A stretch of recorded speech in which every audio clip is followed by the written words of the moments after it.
1945 সালের এক সকাল একটি শহরে মানুষ তাদের প্রতিদিনের মতোই দিন শুরু করেছিল। কেউ অফিসে যাচ্ছে, কেউ স্কুলে এবং কেউ বাজারে যাচ্ছে, কিন্তু মাত্র একটি সিদ্ধান্ত, মাত্র একটি বোমা, মাত্র কয়েক সেকেন্ডের মধ্যে সব কিছু বদলে দেয়। একটি শহর আগুনে পুড়ে ছাই হয়ে যায়, হাজার হাজার মানুষ মুহূর্তেই প্রাণ হারায়, আর পৃথিবী প্রবেশ করে নতুন এক যুগে, পারমাণবিক যুগে। আজকের ভিডিওতে আমরা জানব হিরোশিমা ও নাগাসাকিতে আসলে কি ঘটেছিল, পারমাণবিক বোমা তৈরির ইতিহাস, কেন শুরু হয়েছিল এই ভয়ঙ্কর প্রতিযোগিতা, এই বোমার প্রভাব কতটা ভয়াবহ ছিল এবং আজ সেই শহরগুলোর অবস্থা কেমন। চলুন শুরু করা যাক। প্রথমেই জানব কি ঘটেছিল হিরোশিমা এবং নাগাসাকিতে। তারিখ 6 আগস্ট 1945 সাল, সকাল 8:15। জাপানের হিরোশিমা শহর তখন একটি ব্যস্ত দিনের শুরুতে। ঠিক সেই মুহূর্তে আকাশে দেখা যায় একটি মার্কিন B-29 বোমারু বিমান। বিমানটির নাম ছিল ইনোলা গে। কয়েক মুহূর্ত পরে বিমানটি ফেলে দেয় একটি পারমাণবিক বোমা। বোমাটির নাম ছিল লিটল বয়। মাটিতে পড়ার আগেই প্রায় 600 মিটার উচ্চতায় বিস্ফোরিত হয় এই বোমা। তারপর যা ঘটেছিল তা মানব ইতিহাসের সবচেয়ে ভয়াবহ ঘটনাগুলোর একটি। এক মুহূর্তের মধ্যে শহরের তাপমাত্রা কয়েক হাজার ডিগ্রি সেলসিয়াসে পৌঁছে যায়, অসংখ্য ভবন ধ্বংস হয়ে যায়, মানুষ মুহূর্তেই ছাই হয়ে যায়। তাৎক্ষণাৎভাবে প্রায় 70 থেকে 80 হাজার মানুষ মারা যায়। পরবর্তী কয়েক মাসে বিকিরণ, পোড়াক্ষত এবং রোগে মারা যায় আরও হাজার হাজার মানুষ। 1945 সালের শেষ নাগাদ মৃত্যুর সংখ্যা প্রায় 1,40,000-এ পৌঁছায়। কিন্তু ট্র্যাজেডি এখানেই শেষ নয়। মাত্র 3 দিন পরে আবার আঘাত আসে। 9 আগস্ট 1945 সাল। এইবার লক্ষ্য ছিল জাপানের আরেকটি শহর নাগাসাকি। এখানে ফেলা হয় দ্বিতীয় পারমাণবিক বোমা। বোমাটির নাম ছিল ফ্যাটম্যান।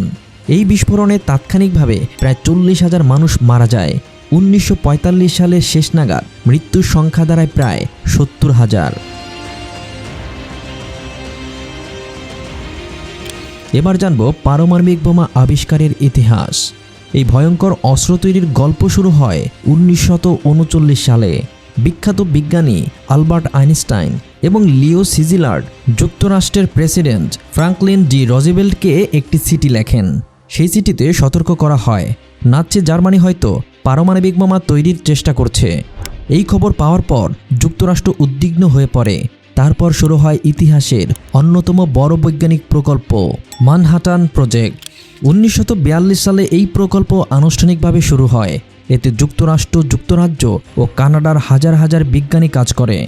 এই প্রকল্পে প্রায় 1,30,000 মানুষ যুক্ত ছিল। বিজ্ঞানীদের লক্ষ্য ছিল একটাই, জার্মানির আগে পারমাণবিক বোমা তৈরি করা। 1945 সালে যুক্তরাষ্ট্র সফল হয়। মানব ইতিহাসে প্রথমবারের মতো তৈরি হয় কার্যকর পারমাণবিক অস্ত্র। কিন্তু প্রশ্ন থেকে যায়, কেন শুরু হয়েছিল এই ভয়ঙ্কর প্রতিযোগিতা? দ্বিতীয় বিশ্বযুদ্ধের সময় পৃথিবী ছিল তীব্র সংঘাতের মধ্যে। যুক্তরাষ্ট্র আশঙ্কা করছিল যদি জার্মানি আগে পারমাণবিক বোমা তৈরি করে তাহলে তা পুরো বিশ্বকে বিপদের মুখে ফেলতে পারে। তাই তারা দ্রুত এই প্রযুক্তি তৈরি করতে চেয়েছিল। কিন্তু যুদ্ধ শেষ হওয়ার পর আরেকটি নতুন প্রতিযোগিতা শুরু হয়। বিশ্ব ভাগ হয়ে যায় দুই শক্তিতে, একদিকে যুক্তরাষ্ট্র, অন্যদিকে সোভিয়েত ইউনিয়ন। এই সময় শুরু হয় কোল্ড ওয়ার বা ঠান্ডা যুদ্ধ। দুই পক্ষই চেষ্টা করতে থাকে কে বেশি শক্তিশালী। ফলাফল পারমাণবিক অস্ত্রের ভয়ঙ্কর প্রতিযোগিতা। পৃথিবী ধীরে ধীরে পরিণত হয় পারমাণবিক অস্ত্রে ভরপুর এক ভীতিকর গ্রহে। আপনি জানলে অবাক হবেন বোমার প্রভাব কতটা ভয়াবহ ছিল। পারমাণবিক বোমার ধ্বংস ক্ষমতা সাধারণ বোমার মতো নয়। বিস্ফোরণের সাথে সাথে 3টি ভয়ঙ্কর প্রভাব দেখা যায়। 1. তীব্র তাপ। বিস্ফোরণের মুহূর্তে তাপমাত্রা হাজার হাজার ডিগ্রিতে পৌঁছে যায়। দ্বিতীয়ত, ভয়ঙ্কর বিস্ফোরণ তরঙ্গে মুহূর্তে ভবন ধ্বংস করে দেয়।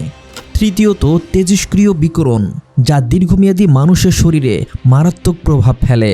হাজার হাজার মানুষ পরে মরে যায় ক্যান্সারে, বিকিরণজনিত অসুখে অথবা গুরুতর পোড়াক্ষতে। অনেক শিশু জন্মায় জন্মগত ত্রুটি নিয়ে। এই ঘটনাই পৃথিবীকে দেখিয়ে দেয় পারমাণবিক যুদ্ধ কতটা ভয়াবহ হতে পারে। কিন্তু প্রশ্ন থেকে যায়, আজ হিরোশিমা এবং নাগাসাকির কী অবস্থা? আজকের হিরোশিমা সম্পূর্ণ ভিন্ন। এটি এখন একটি আধুনিক, শান্তিপূর্ণ ও সমৃদ্ধ শহর। এখানে প্রায় 12 লক্ষ মানুষ বসবাস করে। প্রতি বছর 6 আগস্ট হিরোশিমায় অনুষ্ঠিত হয় পিস মেমোরিয়াল সেরিমনি। অন্যদিকে নাগাসাকি আজ একটি গুরুত্বপূর্ণ বন্দর নগরী। এখানে প্রায় 4 থেকে 5 লক্ষ মানুষ বাস করে। প্রতি বছর 9 আগস্ট নাগাসাকিতে স্মরণ করা হয় সেই ভয়াবহ দিন। হিরোশিমা ও নাগাসাকিতে ঘটনা আমাদের একটি বড় শিক্ষা দেয়। মানুষের তৈরি প্রযুক্তি যখন ধ্বংসের পথে ব্যবহার হয় তখন তার পরিণত হয় ভয়াবহ। একটি ভুল সিদ্ধান্ত লক্ষ লক্ষ মানুষের জীবন কেড়ে নিতে পারে। তাই আজও এই দুই শহর পৃথিবীকে মনে করিয়ে দেয় যুদ্ধ নয়, শান্তি মানবতার একমাত্র পথ। আপনার মতে হিরোশিমা নাগাসাকিতে বোমা ফেলা কি সঠিক সিদ্ধান্ত ছিল? হ্যাঁ অথবা না, এবং কেন আপনার যুক্তিটি সঠিক সেটি কমেন্টে লিখে যান।